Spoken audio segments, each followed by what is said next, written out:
जय श्री राधे राधे। मेरे YouTube channel पे सभी भाई बहनों को मेरा नमस्कार है। आइए तुलसी माता कार्तिक महीना में तुलसी माता का बहुत सुंदर सोहर सुनते हैं, वो भी 12 मासी सोहर। मेरा गाना अच्छा लगेगा। ये बहुत पुराना सोहर है, मेरी माता जी का सोहर है। अगर अच्छा लगे कमेंट बॉक्स में ज़रूर बताना ये सोहर कैसा है।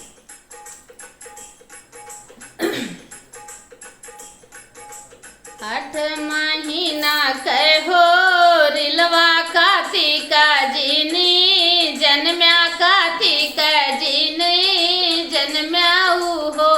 लालन कार्तिक में तुलसी फूलानी आरती कैसे करबै, आरती कैसे करबै हो।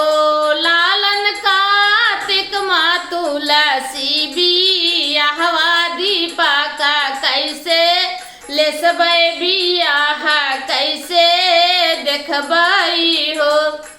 8 महीना कहो रिलवा अगहाना जीनी, जन्म्या अगहाना जीनी जन्म्या हो। लालन साखी सब जाई है गावनवा, मिलाना कैसे जाबै, मिलाना कैसे जाबै हो। लालन साखी सब जाई है गावनवा, मिलाना कैसे जाबै, मिलाना कैसे जाबै हो। 8 महीना कहो रिलवा तू पूस जीनी, जन्म्या तू पूस जीनी जन्म्या हो। लालन पूसवा में कापा थे करजवा, लालन पूसवा में कापा थे करजवा हो। बरत कैसे रहबै हो। लालन पूसवा में आयतवार बरतवा, बरत कैसे रहबै, बरत कैसे करबै हो। 8 महीना कहो रिलवा तू मांग जीनी, जन्म्या तू मांग जीनी जन्म्या हो।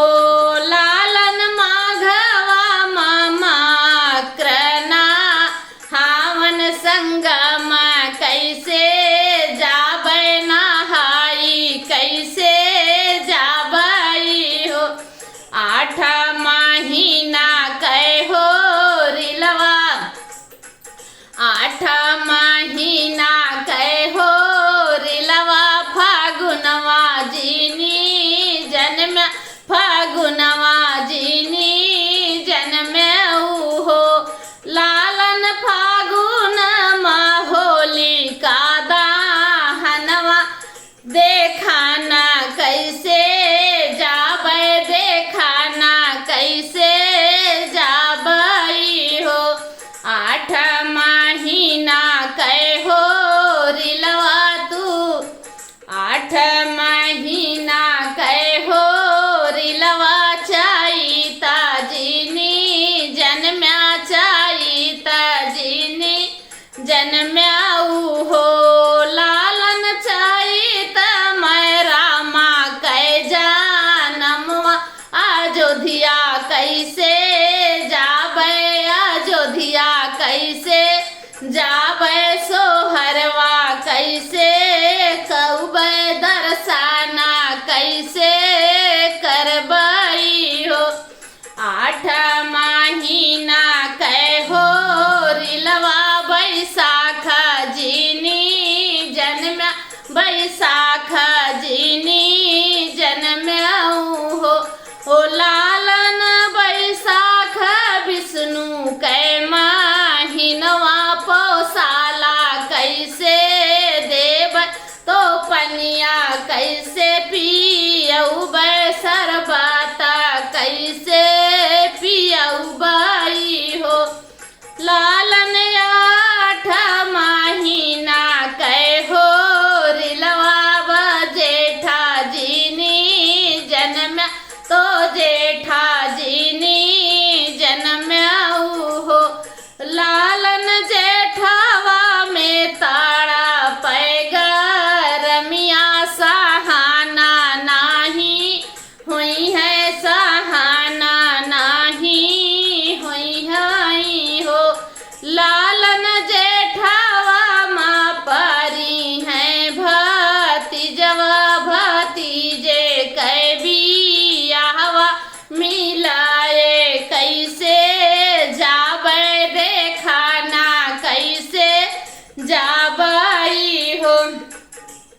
अरे 8 महीना कै हो रिलवाया साढ़े जीनी बरस्याया साढ़े जीनी बरस्याऊ हो लालन आई लालन घन घन घेरे बाबा दरिया तो जियरा मोरा धड़के तो जियरा मोरा धड़कई हो लालन घूग 8 महीना कैला लनवा सवनवा जीनी बरस्या सवनवा जीनी बरस्याऊ हो लालन सावनमा परी है ही डोलवा झूलाई कैसे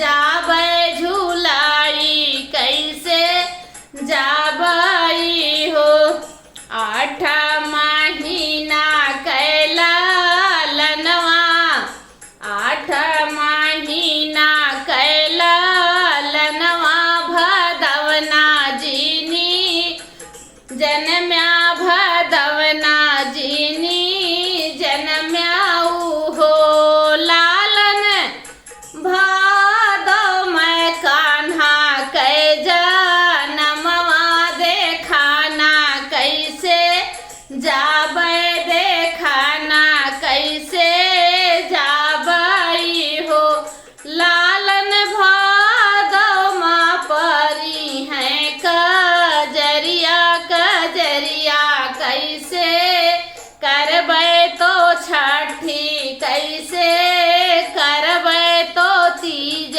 कैसे करबै हो 8 महीनावा के लालन कुवारा वामा जन्म्या कुवारा वामा जन्म्याऊ हो लालन माए कैसे आई हैं मोरे पियरिया पियरिया बड़ी सुंदर पियरिया बड़ी सुंदरी हो लालन माए कैसे आई हैं मोरे चुनरिया चुनरिया बड़ी सुंदर चुनरिया बड़ी सुंदर हो लालन भैया मोरा लाई हैं जे लडुआ तो आऊरा सो ठौरा तो तीना सागोड़ा हरा बधैया लैके आई है मैं गवना माँ टौबै तो गोतीनी बोलौबै गोतीना का हम देबै तो सोहारा गौबै हो लालन जुग जुग जिये मोरा भैया भौजिया ही बात बढ़े भौजिया ही बात बढ़े हो।